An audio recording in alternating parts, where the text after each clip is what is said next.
Naitwa Dr. Kiva Mvungi, ni manager wa afya, usalama na mazingira kwenye mgodi wa dhahabu wa GGML. Yeah. Kwanza tunashukuru kwa ujio wa WCF katika kuadhimisha kutimiza miaka 10 tangu kuanzishwa mwaka 2015.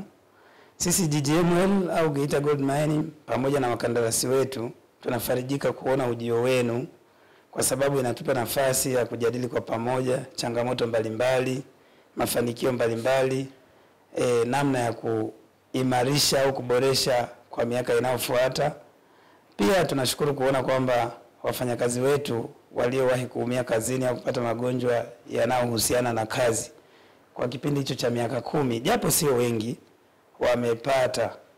kupata faraja katika kulipwa haki zao, kupata compensation ambazo zinawasaidia kuendeleza maisha yao kipindi kile ambacho wameumia kazini.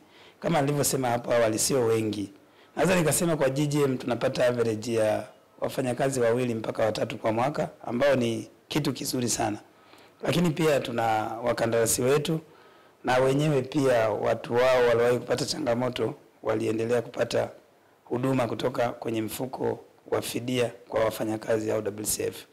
Sasa sisi tunachosisitiza ni kwamba elimu iendelee kutolewa kwa wafanyakazi pamoja na waajiri mbalimbali, sio tu GGM lakini pia nchini kote.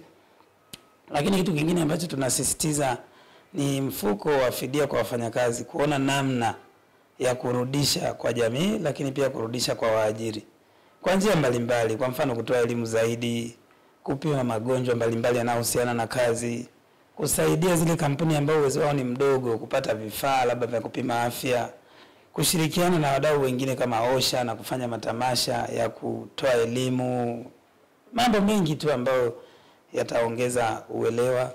Lakini kuandaa mafunzo mbalimbali kwa watendaji kama madaktari, unajua nurses, watu wanaohusika na kurehabilitate au kuimarisha watu walioumia kazini ili nao wapate. Lakini pia wanasheria, waajiri kwa maana ya HRs, pamoja na wawakilishi wa wafanyakazi kama vyama vya wafanyakazi, ili uelewa uweze kuwa mkubwa.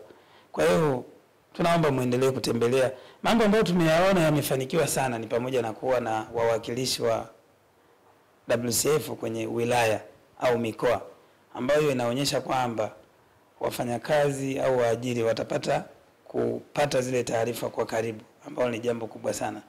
Lakini kingine pia ambacho tumekiona ni uwezo wa WCF kusikiliza. Mara nyingi tunaona kwenye maonyesho mbalimbali, tunaona kwenye TV, kwenye redio, na mnatembelea pia waajiri, ambao ni jambo ambalo tunalifurahia na tunashukuru sana.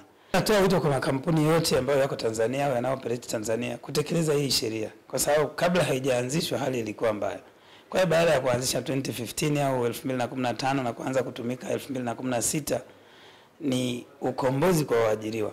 Ni wajibu wa kila mwajiri kulipa zile fee au michango ya kila mwezi inayotokana na mshahara watu wanaolipwa. Kwa hiyo ni vizuri nyinyi muendelee kutoa elimu, kwa sababu ni wajibu wao. Asante sana.